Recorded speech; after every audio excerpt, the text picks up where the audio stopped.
Uma matéria recente publicada no jornal de grande circulação diz que a cada 1 hora uma nova igreja é aberta. E aí a gente não sabe dizer se é bom ou se é ruim. Porque ao surgimento, antigamente, tinham as igrejas chamadas históricas. Batista, presbiteriana, metodista, igrejas advindas da reforma protestante. Até falava, você é protestante, etc., reformado, ok. E aí depois teve o movimento das igrejas pentecostais, né, a igreja que valoriza e enfatiza o dia de Pentecostes, os dons espirituais. E aí surgem as igrejas neopentecostais, uma nova forma de ser pentecostal, e hoje surgem igrejas que a gente não sabe nem mais o nome do que elas são. E aí surgem, a cada dia, isso tem gerado um conflito enorme, surgem a cada dia novas doutrinas, novos ensinamentos, novas coisas, e às vezes desviando o foco de Jesus. Vocês se lembram quando eu falei do Espiritismo?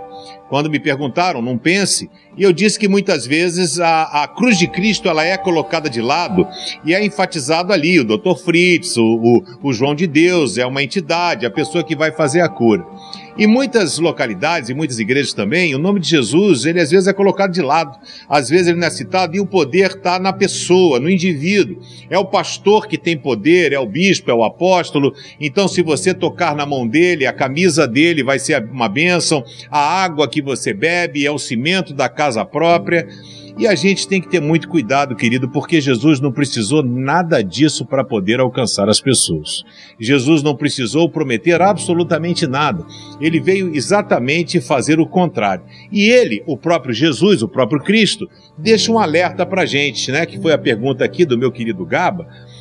Como é que a gente pode fazer para diferenciar? Que às vezes você está na crise, você está numa situação que você não sabe. Jesus alerta em Mateus 7,15, no Sermão do Monte, dizendo, cuidado com os falsos profetas.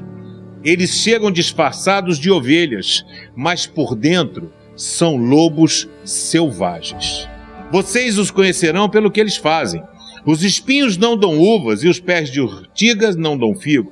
Assim toda árvore boa dá frutas boas, e a árvore que não presta dá frutas ruins. E aí Jesus vai continuar e vai dizer mais adiante, dizendo que nem todo aquele que diz Senhor, Senhor, entrará no reino dos céus. Fiz cura, fiz milagre, expulsei demônio. De quem são esses atributos? São atributos de pastores e de líderes. São as pessoas que fazem. E Jesus vai dizer, aparta-te de mim que eu não te conheço. O que eu quero dizer para você, eu faço das minhas palavras a palavra do apóstolo Paulo. Importa é que o nome de Cristo está sendo pregado. Existe um bem maior que sobrepõe, às vezes, a essas pessoas cujos interesses não cabe a mim aqui julgar. Mas a gente tem que ter cuidado o seguinte, é com a doutrina, a Bíblia, a palavra de Deus, porque muitas vezes o foco é tirado de Jesus e o foco é colocado no problema. Então as pessoas vão não para olhar Jesus, mas para resolverem os seus problemas pessoais. E aí é a igreja, é o pastor, e isso nunca vai resolver o seu problema. Pastor, igreja, pode ser instrumento nas mãos de Deus. E às vezes as pessoas, ao invés de olharem para Jesus, olham para a bênção. É igual o tanque de Betesda.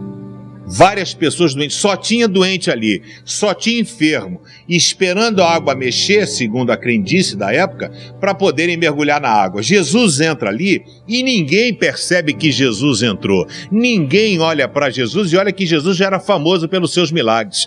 Jesus vai até um homem, ele olha para aquele homem e pede que aquele homem olhe para ele. Aquele homem começa a olhar para Jesus e começa a conversar com ele. E o milagre acontece porque aquele homem tirou os olhos da bênção, que para muitas pessoas era água, e ele olha para o pai da bênção, que é Jesus. Então uma das formas que você tem que ter é o cuidado se o nome de Cristo está sendo exaltado, se toda a honra pertence a Ele, porque a honra não pertence a homem, a honra não pertence à igreja local A, B, C ou D.